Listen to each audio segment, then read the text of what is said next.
अस्सलाम वालेकुम दोस्तों, डॉक्टर कमर आपकी खिदमत में हाज़िर। उम्मीद है आप ठीक होंगे। अल्लाह ताला आपको इसी तरह हँसता मुस्कुराता रखे। दोस्तों, आज का टॉपिक एक बार फिर डेंगू वायरस के ऊपर है। डेंगू वायरस बहुत ज़्यादा फैल रहा है। आप अपना और अपनी फैमिली का बहुत ज़्यादा ख्याल रखें। अल्लाह ताला आपको इस वायरस से महफूज रखे। दोस्तों, आज मैं आपको 5 ऐसी अनरियलिस्टिक थिंग्स बताऊंगा जो मिथ्स हैं अबाउट डेंगू वायरस, जो बहुत ज़्यादा पाई जाती हैं लोगों में और लोग वो सुनने के बाद बहुत ज़्यादा पैनिक हो जाते हैं। दोस्तों, सबसे पहली जो मिथ है वो ये है कि लोग ये समझते हैं कि अगर किसी को डेंगू वायरस हो गया तो उसको हॉस्पिटल में एडमिट कराना बहुत ज़रूरी है। हालांकि ये बिल्कुल गलत बात है। आप अपने पेशेंट का घर में भी बहुत अच्छा ट्रीटमेंट कर सकते हैं और सिम्टोमेटिक ट्रीटमेंट होता है। आप इसमें सिर्फ आपने पैरासिटामोल देनी है अपने पेशेंट को और फ्लूइड इनटेक उसको बहुत ज़्यादा देना है। जूसेस दें, फ्रूट्स दें और ORS दें, राइस वाटर दें। इस किस्म की चीज़ें आप उसको वक्फे वक्फे से देते रहें और कंप्लीट रेस्ट करवाएं बिल्कुल। और उसको बिल्कुल भी किसी भी किस्म की एक्सर्शन ना करवाएं अपने पेशेंट को। हाँ, खुदा ना खास्ता अगर किसी पेशेंट को वॉमिटिंग बहुत ज़्यादा स्टार्ट हो जाती है और उसकी पेट में बहुत ज़्यादा दर्द शुरू हो जाता है और उसका दिल डूबना शुरू हो जाता है, पल्स उसकी बहुत ज़्यादा स्लो हो जाती है, ब्लड प्रेशर उसका बहुत ज़्यादा डाउन हो जाता है, तो ऐसे पेशेंट को आप फ़ौरन हॉस्पिटल लेकर जाएं। और क्योंकि वो ओरली नहीं ले सकता ऐसा पेशेंट फ्लूइड्स, तो उसको जो है ड्रिप्स वगैरह देनी पड़ेंगे। और हॉस्पिटल एडमिशन के बाद डॉक्टर ये चेक करेगा कि कुछ टेस्ट लेने के बाद कि उसको क्या एडमिशन की ज़रूरत है या फिर नहीं है। दोस्तों, दूसरी ऐसी बात जो बहुत ज़्यादा लोगों में पाई जाती है, वो ये लोग ये समझते हैं कि प्लेटलेट्स जब डेंगू वायरस में कम हो जाते हैं तो उसको बढ़ाने के लिए कुछ मेडिसिन्स हैं जो अगर आप लें तो उससे वो बेहतर हो जाएंगे। और बहुत सी मेडिसिन्स जो हैं मार्केट में भी हैं, फेक मेडिसिन मैं उनको कहूँगा, जो हैं और बना के वो बेच रहे हैं कि शायद 4 से 5 दिनों में आपके प्लेटलेट्स बढ़ जाएंगे। हालांकि ऐसी कोई बात नहीं है।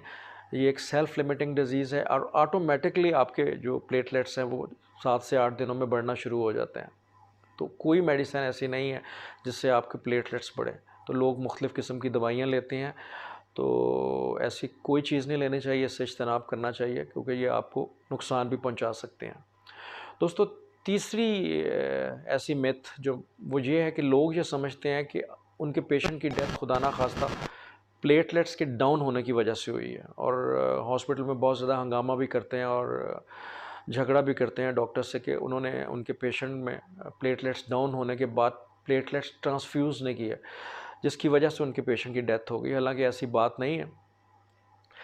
प्लेटलेट्स की डाउन होने की वजह से पेशेंट की डेथ नहीं होती, बल्कि ब्लड वेसल से जब प्लेटलेट्स बाहर आते हैं तो उसके साथ जो ब्लड में नॉर्मल वाटर पूरी बॉडी को रेगुलेट करने के लिए होता है, वो ब्लड भी जब बाहर आना शुरू हो जाता है तो खुदा ना खास्ता उसकी वजह से पेशेंट जो है वो शॉक में जाता है, जिसको पेरिफेरल सर्कुलेटरी शॉक हम कहते हैं, उसमें चला जाता है।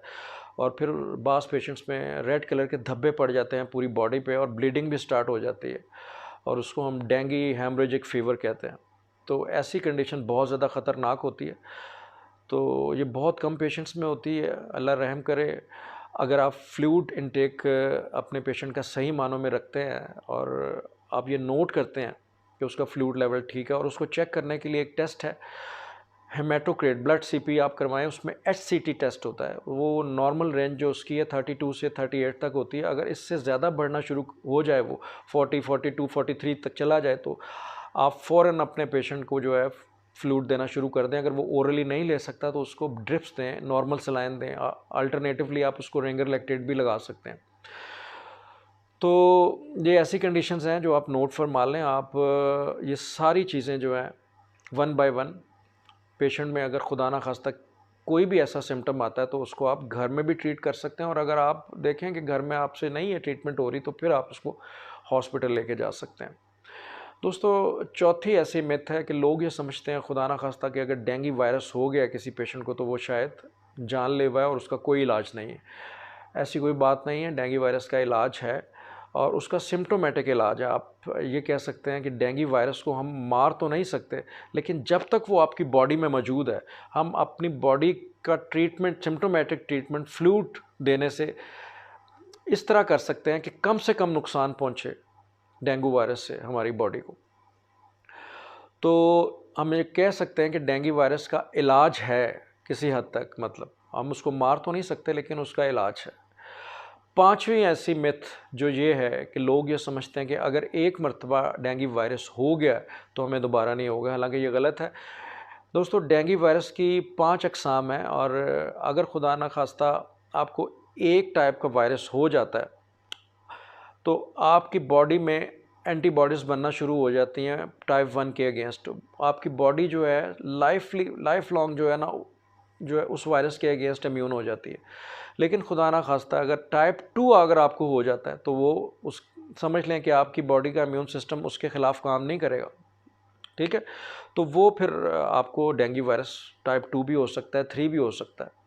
तो इसलिए आप अपना ख्याल रखें। ये बिल्कुल गलत बात है कि अगर एक दफ़ा आपको डेंगू वायरस हो गया तो दोबारा नहीं होगा, दोबारा भी हो सकता है किसी और टाइप की शक्ल में। तो दोस्तों ये 5 ऐसी मिथ्स या अनरियलिस्टिक थिंग्स थी जो मैंने आपको बताई। उम्मीद है आपको पसंद आई होंगी। आजकल डेंगू वायरस की बहुत ज़्यादा अलामात मिल रही हैं, जगह जगह पाई जा रही हैं। आप अपने रिलेटिव्स को, अपने फ्रेंड्स को ये वीडियो सेंड करें, शायद ये सुनने के बाद उनको किसी हद तक मदद मिल सके। मेरी वीडियो को लाइक करें, मेरे चैनल को सब्सक्राइब करें और बेल का आइकन जो है ज़रूर प्रेस कर दें ताकि मेरी आने वाली वीडियोस की अपडेट आपको मिलती रहे। डॉक्टर कमर को इजाज़त दीजिए। बहुत शुक्रिया। Thank you so much.